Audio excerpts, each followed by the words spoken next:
بھائیوں 5 ضعیفُل اسناد احادیث شب برات کے حوالے سے اور ایک صحیح سند کے ساتھ جو قول ہے ایک تابعی کا، میں وہ بیان کروں گا، لیکن اس کی ڈیٹیل میں جانے سے پہلے آپ ایک دفعہ درود شریف پڑھ لیجیے۔ اللہم صلی علی محمد وعلی آل محمد کما صلیت علی ابراہیم وعلی آل ابراہیم انک حمید مجید۔ اللہم بارک علی محمد وعلی آل محمد کما بارکت علی ابراہیم وعلی آل ابراہیم انک حمید مجید۔ 15 شعبان کی رات، جسے عرف عام میں شب برات کہا جاتا ہے، چھٹکارے کی رات، حالانکہ یہ چھٹکارے کی رات دراصل حقیقت میں جو قرآن کی روح سے چھٹکارے کی رات ہے اور تقدیر کے فیصلوں کی رات ہے، وہ رمضان کے آخری عشرے کی تاک راتوں میں سے ایک رات ہے۔ میں انشاءاللہ اس پہ احادیث بھی بیان کر دوں گا۔ بہرحال یہ 5 احادیث پبلک میں مشہور ہیں، 5 کی 5 ضعیف ہیں۔ سن لیجئے، پہلی حدیث جامعہ ترمذی اور سنن ابن ماجہ سے ہے، مشکات میں ہے 1299، بڑی مشہور حدیث ہے۔ اما عائشہ رضی اللہ تعالیٰ عنہ کہتی ہیں آپ صلی اللہ علیہ وآلہ وسلم کو میں نے ایک رات بستر پہ نہیں پایا تو میں آپ کو ڈھونڈتے ہوئے نکلی تو آپ صلی اللہ علیہ وآلہ وسلم بقیع غرقد تشریف لے گئے تھے، بقیع قبرستان میں، اور آپ صلی اللہ علیہ وآلہ وسلم نے وہاں پر یعنی دعا فرمائی، اور اما عائشہ کہتی ہیں کہ میں آپ صلی اللہ علیہ وآلہ وسلم سے پہلے ہی واپس آ گئی تو آپ صلی اللہ علیہ وسلم نے مجھ سے مخاطب ہو کر فرمایا کہ کیا تم نے یہ گمان کیا تھا کہ اللہ اور اس کا رسول تم سے خیانت کریں گے؟ یعنی سانس پھولا ہوا تھا تو آپ کو پتا چل گیا کہ یہ میرے پیچھے آئی تھی، یعنی مراد یہ کہ تم یہ سمجھی کہ میں کسی اور زوجہ کے پاس چلی گئی، اور وہی اما عائشہ نے کہا کہ ہاں میں یہی سمجھی تھی۔ تو آپ نے فرمایا یہ بے شک نصف شعبان کی رات ہے، یعنی 15ویں رات ہے شعبان کی، 14 اور 15 کی درمیانی رات۔ اس رات اللہ تعالیٰ آسمان دنیا پر نزول فرماتا ہے جیسا کہ اس کی شان کے لائق ہے، اور بنی کلب کی بکریوں کے بالوں سے بھی زیادہ لوگوں کی مغفرت کر دیتا ہے، لیکن یہ روایت ہے ضعیف۔ ڈاکٹر طاہر القادری صاحب یہ روایت پڑھتے پڑھتے ٹھٹک گئے، کیونکہ اس کے آگے لکھا تھا امام ترمذی نے کہ روایتی جعلی ہے، لیکن یہ علماء اتنے بے شرم ہیں اور بالکل خیال نہیں کرتے ہیں کہ آدھی حدیثیں پڑھتے ہیں، اور چلے کوئی جاہل ہو تو ہم اس کو بینیفٹ آف ڈاؤٹ دے سکتے ہیں، لیکن اگر کوئی عالم اس طرح کی کام کرے گا تو اس کو تو پھر ہم نہیں چھوڑیں گے۔ یہ بے شرمی کی انتہا ہے اور علمی خیانت کی انتہا ہے۔ ٹھٹک گئے۔ آگے کے الفاظ ہیں، امام ترمذی کہتے ہیں کہ یہ روایت منقطع ہے، سب سے شدید جرح ہے کہ راویوں کی ملاقات ہی نہیں آپس میں، اور وہ کہتے ہیں اس میں جو تبع تابعی ہے یحییٰ بن کثیر، اس کی ملاقات تابعی عروہ سے ثابت نہیں جو سیدہ عائشہ کے بھانجے تھے، اور جو تبع تابعی ہے حجاج، اس کی ملاقات یحییٰ بن کثیر سے سما ثابت نہیں ہے۔ اور پھر ساتھ امام ترمذی نے لکھا کہ میں نے اپنے استاد امام بخاری رحمہ اللہ تعالی، جنہوں نے صحیح بخاری لکھی ہے، ان سے جب اس حدیث کے بارے میں پوچھا تو انہوں نے بھی کہا یہ حدیث صحیح نہیں ہے، یہ حدیث ضعیف ہے، اور یہ سارے حکم انہوں نے بتائے۔ البتہ ایک حدیث ہے صحیح مسلم میں 2256، جس میں رات کا تو ذکر نہیں کہ یہ کون سی تھی، بہرحال یہ الفاظ موجود ہیں صحیح مسلم 2256 کہ آپ صلی اللہ علیہ وسلم ایک دفعہ رات کو اٹھ کے قبرستان بقیع غرقد چلے گئے، 3 دفعہ یوں ہاتھ اٹھا کر آپ نے دعا کی، بڑی لمبی دعا کی، اما عائشہ بھی پیچھے پہنچی، اور پھر بعد میں پہلے ہی وہ آگے اپنے بسترے پہ سانس پھولا ہوا تھا، آپ نے فرمایا کہ تو میرے پیچھے آئی تھی، تو نے کیا سمجھا اللہ اور اس کا رسول خیانت کریں گے؟ سیم وہی الفاظ ہیں۔ پھر آپ نے فرمایا کہ جب تم سوئی ہوئی تھی، لیٹی ہوئی تھی، میں نے گمان کیا کہ تم سو گئی ہو، میرے پاس جبرائیل آئے تھے، انہوں نے مجھے اللہ کا پیغام دیا کہ جا کر بقیع غرقد میں جو دفن ہیں مسلمان ان کے لیے دعائے مغفرت کریں، تو میں ان کی دعائے مغفرت کے لیے بقیع غرقد قبرستان میں ہے، اور 3 دفعہ ہاتھ اٹھا کے دعا کی۔ اس سے یہ بھی بات پتہ چلی کہ بعض جو سلفی علماء کا یہ موقف ہے کہ قبر کے سامنے ہاتھ اٹھا کے دعا نہیں کر سکتے، وہ بالکل باطل ہے۔ قبر کے سامنے ہاتھ اٹھا کے دعا کر سکتے ہیں، اور اس میں یہ نہیں ہے کہ وہ قبر والے سے مانگ رہے ہیں، وہ آپ اللہ ہی سے مانگ رہے ہیں۔ نبی صلی اللہ علیہ وسلم نے بقیع غرقد قبرستان میں 3 دفعہ ہاتھ اٹھا کے دعا کی، صحیح مسلم 2256۔ بلکہ المستدرک للحاکم میں موجود ہے کہ تمہارا رب حیا فرماتا ہے اس شخص سے جو ہاتھ اٹھا کے دعا کرے کہ اسے محروم لوٹائے۔ ہاتھ اٹھا کے دعا کرنا یہ افضل عمل ہے، اور آپ ہر دعا کے لیے، ایون نماز کے بعد بھی، آپ اجتماعی دعا کی بات نہیں کر رہا، الگ سے جو آپ دعا ہاتھ اٹھا کے کریں زیادہ بہتر ہے، نہ بھی اٹھائیں تب بھی ٹھیک ہے۔ ہم ٹائلٹ میں جاتے ہیں تو ہاتھ اٹھا کے دعا کرنے تو نہیں جاتے، کر کے جاتے، یا بسم اللہ جو ہم پڑھتے ہیں کھانے سے پہلے ہاتھ اٹھا کے تو نہیں، دونوں طریقے سے بہتر ہے کہ آپ ہاتھ اٹھا کے کریں، اس سے بغیر بھی بالکل ثابت ہے۔ دیکھ لیں میں ساتھ کتنے چھوٹے چھوٹے مسائل بتا دیتا ہوں. اور یہی جو مسلم کی حدیث ہے 2256 اسی میں وہ دعا ہے السلام علیکم اہل الدیار من المؤمنین والمسلمین وَإِنَّا إِن شَاءَ اللَّهُ بِكُمْ لَلَاحِقُونَ نَسْأَلُ اللَّهَ لَنَا وَلَكُمُ الْعَافِيَةَ. جو قبرستان جانے کی دعا ہے کہ اے اس قبرستان کے رہنے والے مسلمان مرد و عورت مومنین مرد و عورت ہم تم پر سلامتی بھیجتے ہیں اور ہم تم سے اللہ کے حضور جو ہے وہ عافیت کا سوال کرتے ہیں. بے شک ہم بھی مر کے تمہارے پاس آنے والے ہیں, اپنے لیے بھی اور تمہارے لیے بھی اللہ کے حضور ہم عافیت کا سوال کرتے ہیں. دوسری حدیث شعب الایمان امام بیہقی کی کتاب میں ہے 1305, مشکات کے اندر اس کا نمبر ہے, اور یہ ویسے پرائمری کتاب ہے امام بیہقی کی شعب الایمان. ام عائشہ کہتی ہیں کہ 15 شعبان کی رات تھی, اس کے بارے میں آپ صلی اللہ علیہ وآلہ وسلم نے فرمایا کہ 15ویں رات کو اس سال پیدا ہونے والے اور اس سال فوت ہونے والوں کے نام لکھ دیے جاتے ہیں, اسی رات اعمال اوپر چڑھتے ہیں اور لوگوں کا رزق بھی لکھ دیا جاتا ہے. یہ سارے فضائل قرآن کے اندر سورہ القدر سورت نمبر 97 میں تقدیر کے فیصلے کی رات اور سورہ الدخان کے اندر شب قدر کے بارے میں آئے ہیں. اور میرا اصول یہ ہے کہ اگر کوئی حدیث جس کو محدثین بھی ضعیف کہہ رہے ہوں اور وہ قرآن سے بھی ٹکرا رہی ہو تو اس کو ریجیکٹ کرنا بالکل آسان کام ہے. اس حوالے سے وہ حدیث بھی میں انشاءاللہ بعد میں بتا دیتا ہوں. تو یہ روایت بھی منقطع ہے, اس میں ابن حارث جو تابعی ہے اس کی سیدہ عائشہ سے کوئی ملاقات ثابت نہیں ہے, یہ منقطع روایت ہے. اور دوسرے طریق میں ابن کثیر العبدی ضعیف راوی ہے. البتہ جو شعبان میں اعمال اللہ کے حضور چڑھائے جاتے ہیں وہ حدیث ٹھیک ہے, سنن نسائی 2359 جو ہم آلریڈی ڈسکس کر چکے ہیں. تیسری حدیث سنن ابن ماجہ سے ہے 1306, مشکات کے اندر اس کا نمبر ہے. اور اس حدیث کو وہ ضعیف جمع ضعیف برابر ہے حسن کا فارمولہ لگا کے شیخ البانی نے صحیح کہا ہوا ہے. اور اس میں مجھے ایک لطیفہ بھی ضمناً یاد آ گیا.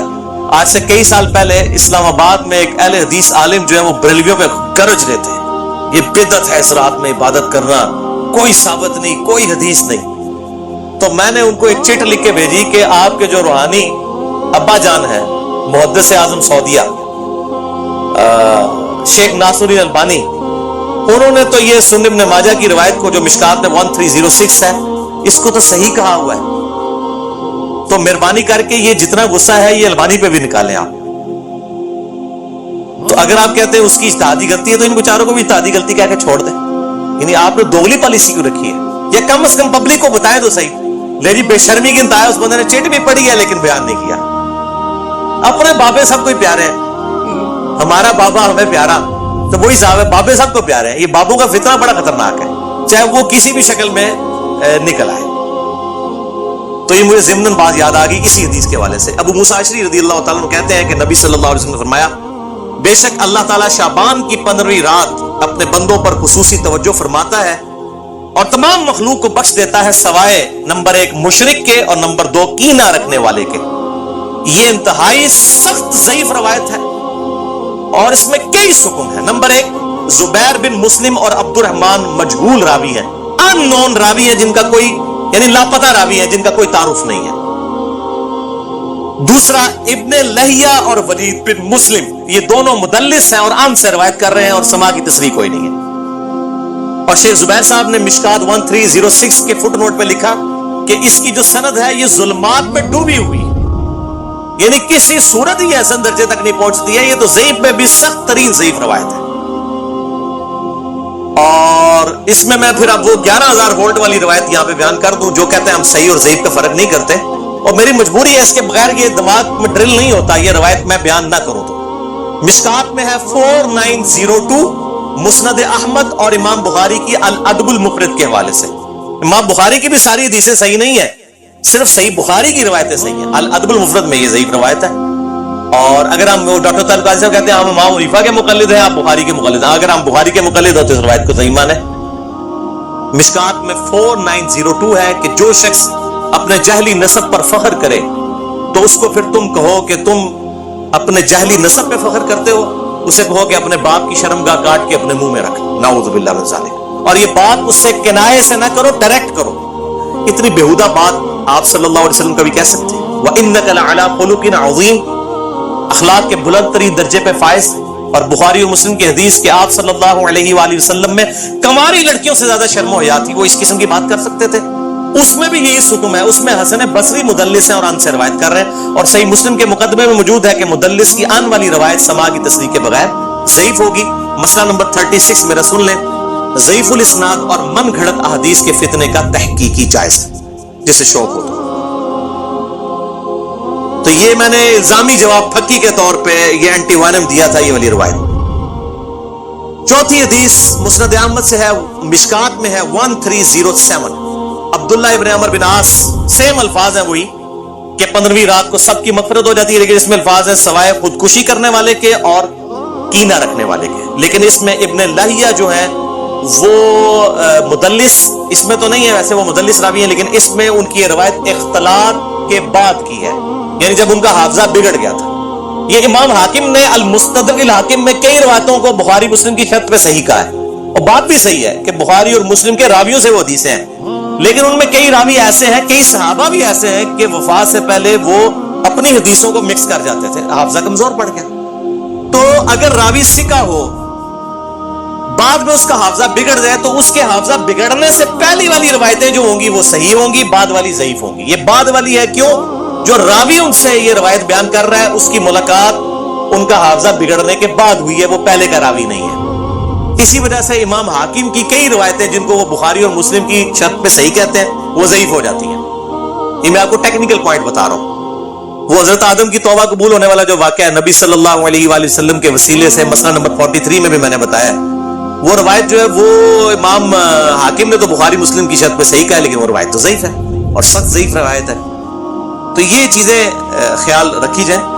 اور یہاں پہ میں ایک ضمناً اور بات بھی عرض کر دوں کہ یہ اہل تشیع کے ہاں بھی شعبانیہ منایا جاتا ہے 15 شعبان کی رات کو، وہ شب برات نہیں منا رہے ہوتے ہیں، وہ امام محمد بن حسن عسکری کا یوم ولادت مناتے ہیں، ان کے ہاں بھی یہ کنسیپٹ نہیں ہے شب برات والا، لیکن وہ ہمارے بریلوی بھائی خوش ہو رہے ہوتے ہیں کہ جی انہوں نے بھی لائٹنگ کی بھی، ہم نے بھی کی ہے، تے سنی شیعہ دا اجماع بڑھا لیندے نے۔ دیکھو اجماع کوئی نہیں ہے، وہ اپنے چکر چ ہوندے، تسی اپنے چکر چ ہوندے ہو، ٹھیک ہے؟ تے اسی اپنے چکر چ اسی اپنی آخرت دی فکر چ۔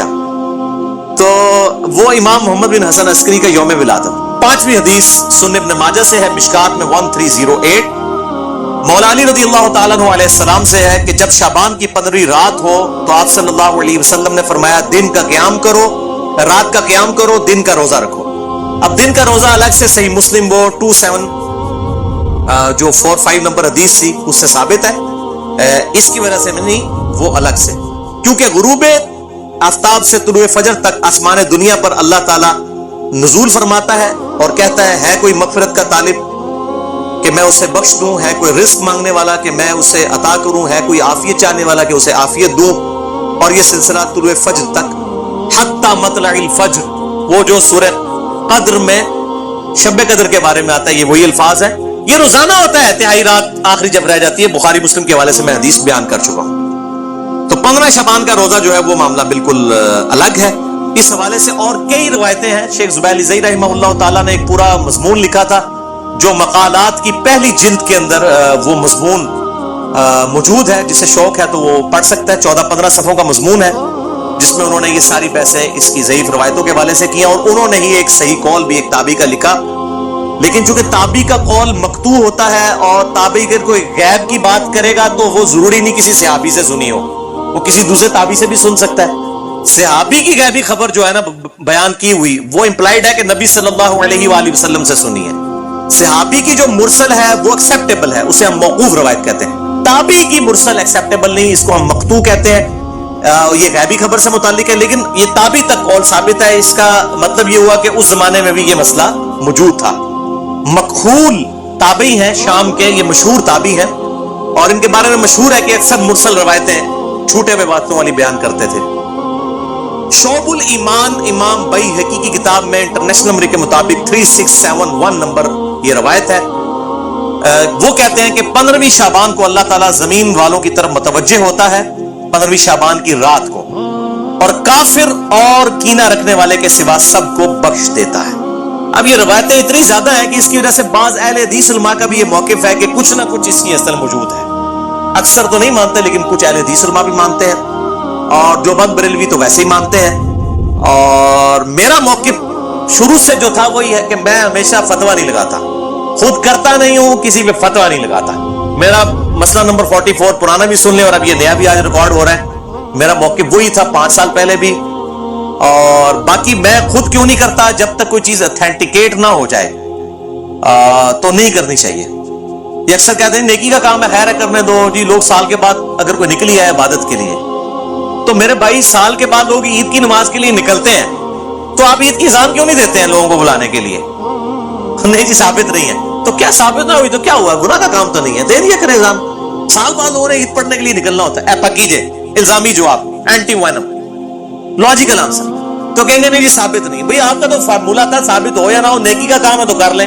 تو عید کی اذان دے دیں, جنازے کی اذان دے دیں, کیوں نہیں دیتے؟ کہتے نہیں نبی صلی اللہ علیہ وآلہ وسلم سے ثابت رہی, ہم بھی یہ کہہ رہے ہیں. اور پھر اس حدیث کو بھی یاد کر لیں جو صحیح مسلم میں 2684 اور مشکات میں 2052 ہے کہ آپ صلی اللہ علیہ وآلہ وسلم نے جمعے کے دن کو اور جمعے کی رات یعنی شب جمعہ کو قیام کے لیے مخصوص کر لینا, یعنی میں نے صرف یہ اسی میں ہی قیام کرنا ہے, اس سے منع فرمایا ہے. اور الا یہ کہ کسی کے روزے پہلے سے چلتے آ رہے ہوں یا کوئی پرٹیکولر روزہ آ جائے, جس طرح 10 محرم کا روزہ آ گیا یا یوم عرفہ کا, وہ رکھ سکتا ہے, اس کے علاوہ نہیں. اور بیسیکلی مقصد تھا مخالفت یہود و نصارہ کی. یہودیوں نے ہفتے کے دن کو مخصوص کیا اور عیسائیوں نے اتوار کو, تو کہیں مسلمان جمعہ ہی نہ پڑھ لیں خالی, اور پھر بھی مسلمان بعد نہیں ہے, انہوں نے جمعہ پڑھ لیا, خیال ہونا پھر بھی کوئی نہیں کیا. وَلِعَوْذُ بِاللَّهِ تَعَالَى.